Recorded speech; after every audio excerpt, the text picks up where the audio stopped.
sound speeds. And if you're in the market for a discount boom pole with professional features, then you're in the right place, because I'm about to introduce you to the two new boom poles from Mack Sound. But before we get going, full disclosure, Mack Sound did send me both of these boom poles in exchange for a fair and honest evaluation. I do get to keep them following this evaluation, but I'm not going to allow that to affect my opinion, so you can expect this to be a fair and honest evaluation. If you navigate your favorite web browser over to boom-buddy.com, you're going to find all the information you're looking for about these boom poles, except for the way that they handle in the hands of a professional boom operator. So that's what I'm about to take you on a journey right now to investigate. All right, we got our package from Mack Sound and we're about to open it up. So let's see what's on the inside of this thing.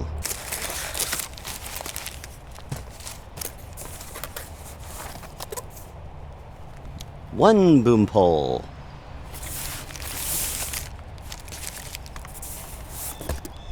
Two boom poles. Okay, first impressions. It's got pretty smooth outside. Looks kind of like the grains that used to be on the old QL boom pole from Ambient. Very similar, at least. If you hold this over your head and you're trying to relax it and you start to get into muscle shifting where you might pull back against it, you might just rest it a little bit, you might pull in, pull up. However, don't pull back because this comes off very easily. I wonder if there's a reason. So usually if there is a reason, then it would be because of a straight through. Okay, so the light does go all the way through, so these are not pressurized chambers. That means that you should be able to run a cable from here straight through. And it looks like there is plenty of gap in there if you wanted to run a cable through. So you can run it through, tie it around there. So this would be internally straight cabled boom if you want. I don't think there's enough room in there for an internal coil cable. There might be, actually. Yeah, there might be. There's plenty of gap there for my finger. So maybe a thin coiled cable you could, but then there's no way to properly exit it. So, all right, but you could take this off and do a straight cable, no problem. The locks.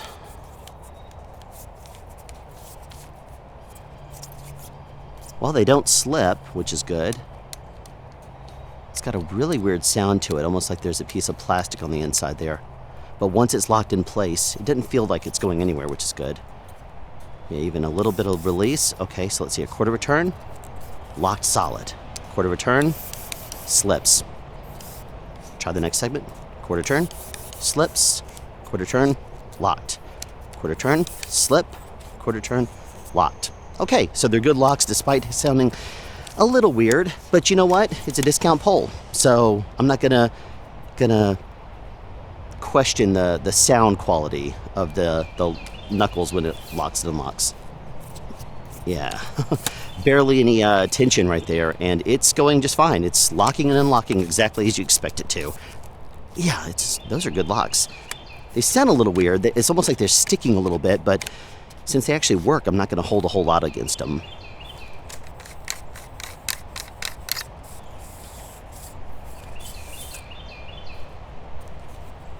Okay, it looks like they're going with the old school Ambient approach of having Velcro on the inside there to help it slip. And there's no grease or anything, which is fine. Inside the pole is very, very smooth, light. So, okay. There's not a problem in the world with the design of this. Right there. Can't see the locking mechanism on the inside. Won't come off, I don't think.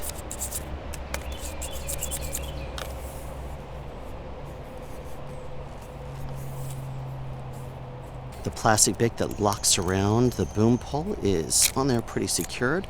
Let's see if I can get that off of the key without breaking it. Nope, it's not coming off. That's fine, actually. It doesn't really matter per se. I mean, it's one of those things where if I could take it apart and look at the inside, it's just fine. But when I look at these knuckles, it doesn't really stand out as being an issue. It's got 1, 2, 3 little slits in it, which allows it to compress around the pole with very little tension. So it's plastic. It sounds like it's a cheaper plastic, but that only means that it's a slightly little bit noisier than it would be if you were using something more premium that's designed for lower friction. But you know what? You're not going to be doing this over and over again, are you? It's going to be locked in place and not going anywhere, and the lock works. It's also got pretty good weight to it. It's not heavy at all. So, yeah, it feels good. It's like it's a staff or something. I'm going to be using the Rode NTG5 for this and basically have it on top of the lyre style shock mount, and it's running to an XLR cable going straight into the HDTX, which is in my pocket right here recording. So I'm going to start off by testing it and seeing how well it transmits sounds. If you tap it, it's going to make a little sound like this, won't it? How about sliding? Now, I'm intentionally not running this cable around the boom pole just yet because I want to hear how it is if it's just completely isolated, like if you were using a cube style transmitter or something like that at the end.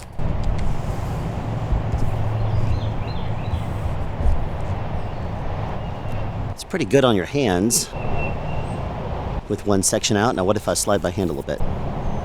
You hear it if I hit the knuckle. Hear a little bit of that. How about if I extend this out a little bit more?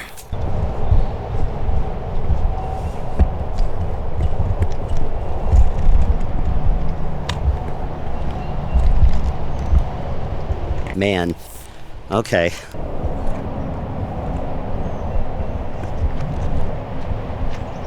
All right, holding it taut.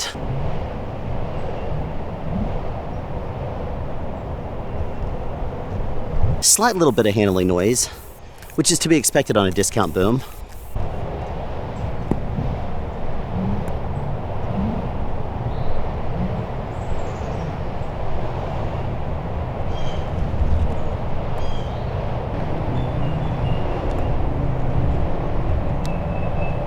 If you do really fast cueing, the boom pole does make a little bit of a creaking noise, so you might want to be aware of that if you're planning on cueing it really fast between people. One thing I would note is that if you're running the stick fully out, you don't want to pull against that bumper because it's going to come straight undone and then it's going to cause you to lose all of your balance. So let's put that thing back on there and just use it the way it was intended, right? Don't pull against it. Some boom poles you can do that, some you can't. This one here you obviously can't.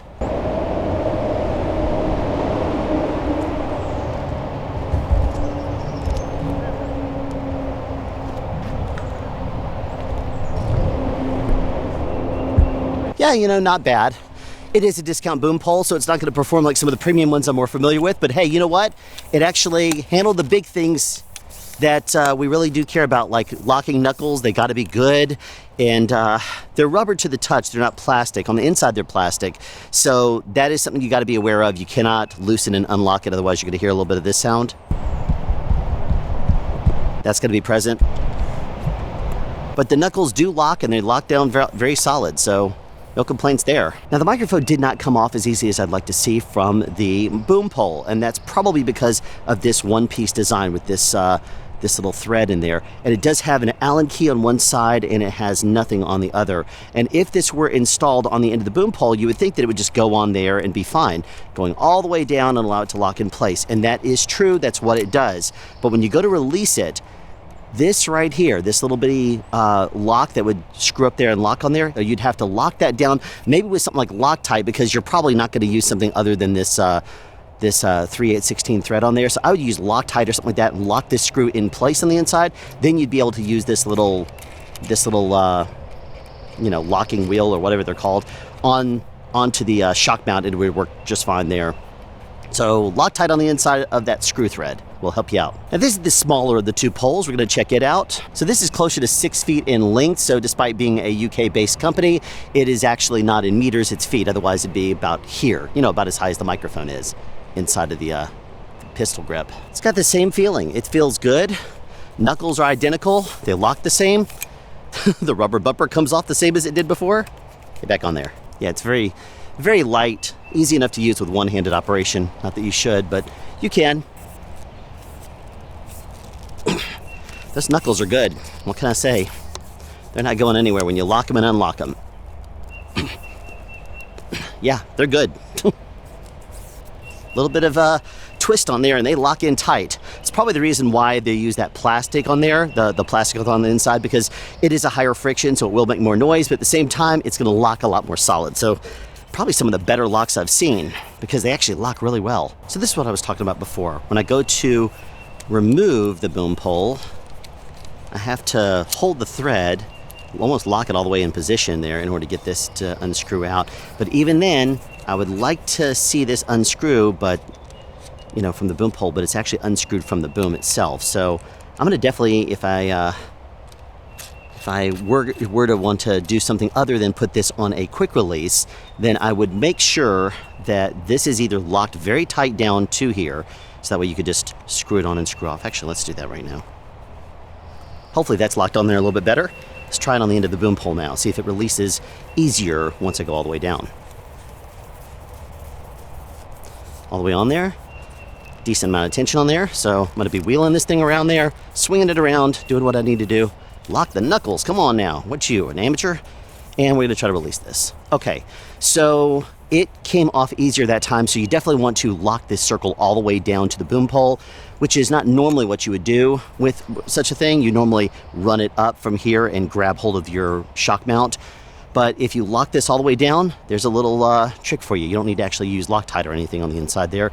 Just put a lot of tension on this thing, and then just use the whole boom pole to screw and unscrew. Overall thoughts about the Boom Buddy boom poles. Both are very light. The only thing I would really say you need to actually make sure you do is lock these little screw threads on the end of them, so that way they don't come off when you screw them on and off your microphone shock mounts. Now you can use Loctite on there, but there's really no issue about that. The only other issue I ran into it at all is I keep gravitating towards pulling these little bumpers right off. So I may end up putting something on the inside of there to try to grab hold of it a little bit better. I don't know if Top Stick or something like that, like toupee tape, would actually work on there, because I think it would almost it would pull itself off as you started to oh, maybe not, because looking at it, it looks like it stretches. So you may be able to put it over there, slide it over, and then thread it over in position. Like, see how much give there is on my finger? I don't know. You might try it, but honestly, if anything, I would probably try to do a more permanent secure, like using some sort of adhesive that grabs hold of carbon fiber and rubber, but then that could end up damaging it if you decided to try to remove it later. Otherwise, the locks are really good. If a slight bit noisy, you're not going to be able to lock and unlock them very easily if you are rolling. So if you need to get a little bit of extra length there, it's going to be a little bit of handling noise, but that's to be expected on a more discount boom. The sections of carbon fiber, each section is very skinny, so it's like the old school QS or QP boom poles from Ambient, very, very thin in diameter, and the actual carbon fiber sections are very thin. So if I were to guess, it's probably closer to like a K-Tech type thickness, maybe closer to 7/8 or 7/10 rather of a millimeter thick. Which causes this resonation, which is the reason why if you use a thinner section with thinner sections of graphite, you will have a little bit more transferred handling noise through the boom pole. Aside from that, though, I would say this is actually a pretty good deal. Now, as of the time of this recording right now, I don't know how much this thing costs, or its big brother. If they are inexpensive, cool. If they're more along the lines of a price of a K-Tech or an Ambient, something like that, not so cool. So I will hopefully have that information by the time this video goes live. If not, I will put it down in the description below. Final thoughts about the Mack Sound boom pole. I really do like the knuckles. I like how they lock in place, and that when you lock them down below, these sections don't unlock. Sometimes on boom poles, even the professional ones, once you lock some of these bigger segments, the upper segments will still slide in and out. That is not the case with this one. When you lock it, it is locked solid. I don't like the clicking noise, but guess what? Who cares? As long as you don't try to really adjust them a whole lot on the fly, and even if you do, pick a time that you're not going to be using that dialogue, and it's going to be just fine. So to me, that's not a big issue. What I do have an issue with is the fact that they are rubber-coated knuckles. To me, I don't like rubber because it's going to start to wear down real quickly over your hands, not to mention the fact that it could rub some skin off if you do this all day long. But the rubber, in my opinion, doesn't need to be on these knuckles. So if they come up with a version 2, replace the knuckles so that way they do not have rubber on them at all, because as soon as it starts to get overly hot and expands, or you use it over the course of time, what's going to happen is this rubber is going to actually break apart. When that happens, you're going to have this weird concave knuckle that's going to be very difficult to grab. So it's better. And what the professional boom poles actually out there that are the higher end ones, the premium versions, they never have rubber on them because it's not a good design feature. I do love the fact that these boom poles are carbon fiber, and I really also like the fact that there's no grease. Now, I wonder if you did grease these segments, what would happen? Would it actually make it quieter on the locking and unlocking? It might, but I don't know if, because it's not designed to have grease on there, if that would destroy it. If you do try that, do it at your own risk. Now, aside from the rubber knuckles. The only other thing that I'm not overly happy with is the tip. Again, I've kind of cranked this one down because I don't want my tip to actually come off of there a whole lot. So you can remove it if you want to add something in there, like, for example, changing this tip out with one that goes 3/8/16 to, on the end, 1/4-20. So you could use this for a action camera or something like that if you wanted to. But as of right now, as of the time of this video at least, there is not an adapter sold by Mack Sound to allow you to do that. So this boom pole is light enough for you to use as a selfie stick. So keep that in mind if you're interested in using it with an action cam. The last thing I will say is that I'm not overly happy with this rubber bumper on the bottom. It comes off way too easily for my peace of mind. So as soon as you stick your boom pole down on the ground in something like mud, this little rubber stopper may end up yanking off the bottom. It does on some professional boom poles that you drop it on the ground, it will just suck right out of mud or something like that, and you might end up losing this tip.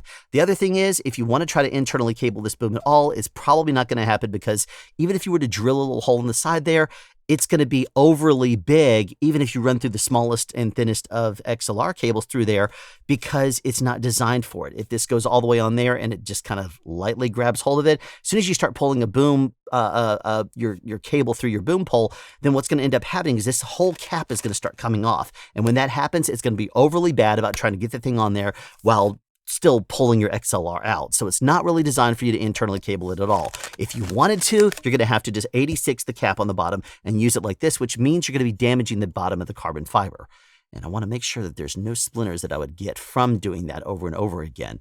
As of right now, I'm not really feeling any of those, but who knows what would happen with use, because if you stick this boom pole on the ground and it gets any sort of damage done to it from grinding on concrete or maybe even just hitting the ground a couple of times, you could end up making little spider cracks in here, which could cause splintering. And if that happens, you're going to be putting carbon fiber splinters into your fingers, and trust me, those are not easy to get out, nor are they fun to. So in all honesty, I would redesign the rubber bumper at the bottom if you have any desire, Mack Sound, in having this be internally cabled, like this tip would indicate. Now, this could just be for you strain relieving on the surface, running a lasty band or a bongo tie, something like that through there to grab hold of your cable, and that's fine if that's the case. But if you do have an intention of anybody running something through there, or you want to make that an additional design feature for upcoming boom poles, then you might want to redo this to add maybe a little extra longer piece in the bottom that could be something like this to allow people to cable and add a cable exit at the bottom. As of the time of this video, I was not able to find a whole lot of information about the Mack Sound boom poles online, at least with a couple of basic web searches, which yielded many other results. And if you were just looking for a boom pole, then you might end up being distracted away for some other products. So some advice I have for Mack Sound is that if you're interested in really pushing these boom poles, you might want to actually up your game a little bit and make sure it's easily searchable. Even if you go to boom-buddy.com and then you see at the very top of the page, it says boom poles. You click on that and go into it. And then if you want to have information about the boom poles, it's right there. But then if you click on dealers, it's going to list a whole bunch of dealers, and SoundSpeeds isn't a dealer. Wait a second. Okay, so it's just my trademarked image going to another website. Okay, false alarm. If you go through the list of dealers and click on the links, then you're going to find a whole bunch of different websites. Some of them have 404 errors because they don't know who Mack Sound is, or at least they don't link to their products. Some of them will link to other Mack Sound products, and some of them will actually link to the boom pole itself. So one piece of advice I would offer Mack Sound is to actually help us find your boom poles by creating a list of accurate URLs that we can use to find your booms. Now, the very best one that I was able to find as of the time of this video was at CVP.com. If you go there, they're going to be offering the very best price for the Mack Sound boom poles, but only for the longer version, not for the shorter version. As of the time of this video, I've not been able to find any information about the smaller version of the boom pole online, but I have put links to the CVP website that allows you to buy the longer version at the very best price that I was able to find online. As I get updated information about the Mack Sound boom poles, I will do my best to update the description information online. Thank you for tuning into this. Whoa, hold on one second right there, because this is Alan in the edit with an update, and I want to apologize to you for saying something wrong this entire episode. These are not the Mack Sound boom poles, these are the BOOM-BPS boom poles. But there is a reason why I confuse this. If you go to macksound.co.uk, you'll see plain as day at the top of the website, it says BOOM-BPS. And if you go down under About Us, it says in January 2022, Mack Sound acquired BOOM-BPS brand and manufactured the products in-house here in the UK. So it was an honest mistake. I originally contacted Fleetwood Film and was working with them to do the review of the BOOM-BPS and Boom Swinger. And it totally slipped my mind somehow that these weren't the Mack Sound boom poles. These were the Boom Buddy boom poles, because as far as I was concerned, I was introduced to Mack Sound when Fleetwood Films sold Boom Buddy, their brand. So if you click on boom-buddy.com and go to the very top, plain as day, it says right here at the top, Boom Buddy and Boom Poles. And you would think that if I looked at the boom poles itself and it says Boom Buddy on it, I would have somehow in my mind seen that, and it would have, made some sort of recollection in my memory as to maybe this isn't a Mack Sound product, this is maybe a Boom Buddy product. But I'm not the only person that confused this. Even on Gotham Sound's website where they list manufacturers, it does say Mack Sound right there. And if you look at the Mack Sound Twitter page, it does say new boom pole right there. And of course, I overlooked the Boom Buddy there too because it's on Mack Sound's website, so I figured they were the manufacturer. Now, some sites do get it right, like on CVP.com, it does say Boom Buddy boom pole. So there you go. Thank you for tuning into this episode of Sound Speeds. Be sure to tune in the future for more boom pole evaluations, pro sound tips, and as always, sound advice. Have a question you'd like answered or want to add something? Be sure to write it in the comment section down below. You can also make a suggestion for future topics of discussion. Again, comment section down below, or you can email me at soundspeeds@yahoo.com. Be sure to subscribe and turn on notifications so you won't miss out on future sound advice.